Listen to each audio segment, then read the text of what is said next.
Moonletter Astrological Podcast. New Moon in Gemini, 15th of June, 2026. Gemini is the acrobat of the zodiac. In intellectual terms, that is.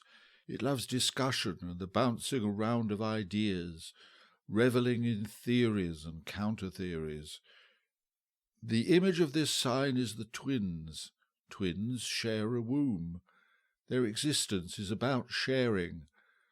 When Geminis feel amorous, they flirt. It's a game to them, but it can leave some of the more emotionally oriented signs, like Cancer, wondering what is going on. Geminis are brilliant at handling fast-moving information. They connect ideas like all the mutable signs do, and they switch topics and draw them back together again with an intellectual dexterity that no other sign can equal. But when the sun and moon are disconnected from the rest of the chart, where can all this brilliance go? Going for ideas that seem always out of reach. Does this lead to a kind of febrile overthinking? When the sun and moon are detached like this, Mercury steps in as the showrunner. Mercury is in Cancer, the sign of memory. Thoughts emerge charged with feeling and the emotional echoes of previous scenarios. Thoughts are felt, ideas are emotional. Then there's Venus in Leo, a glorious Venus, stylish, dramatic, loves to be the centre of attention, opposed by Pluto in Aquarius and wounded by a square from Chiron. Venus, scrolling the dating apps, desperate for appreciation and validation. We really need Saturn to calm all this lot down and set things on the right track. But at the time of the new moon, Saturn is disconnected as well. His words of wisdom and restraint are lost somewhere in Gemini's chat shows and Venus's rom-coms. This means it's up to each of us to live our own Saturn, to act responsibly, and also to be aware of the limits of our responsibilities. If this all feels like an unreal drama, it probably is. But it's real enough for those who don't want to think, who are swayed by emotion, who believe in the soap opera, who go along with it all because that's what everyone else is doing.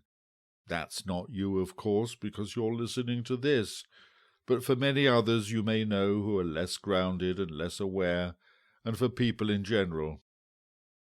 The only place that offers a refuge from all this is an inner space that takes no heed of the current melee on the mental realms, a slow space of quiet reflection, of listening, from where you can watch the show and observe the games going on. Now, if someone can please invent a pair of headphones that cancel psychic noise. Full Moon in Capricorn, 29th of June 2026. And here we are at the edge of some big changes. Mercury is stationary in Cancer and about to turn retrograde. Jupiter is a few hours away from its move into Leo. There's an air of caution, with Saturn and Neptune questioning both the moon in Capricorn and the world we take for granted, and the sun in Cancer with its feeling of home and belonging. At the same time, Mars is heading towards a conjunction with Uranus, an aspect that presages what some astrologers call accidental conditions. This conjunction is in Gemini, which suggests, rather than a physical accident, a push to change our ideas, and as Sedna is involved, our ideas regarding species survival and the environment. With Jupiter moving into Leo, all the slow-moving outer planets, Jupiter, Saturn, Uranus, Neptune, and Pluto, will be in fire and air signs. Placing these pieces on the board, we're looking at the consequences of our ways of perceiving the world, and learning from the consequences of our actions. There's more about this rare configuration involving Jupiter and the outer planets at the podcast Jupiter Opposing Pluto.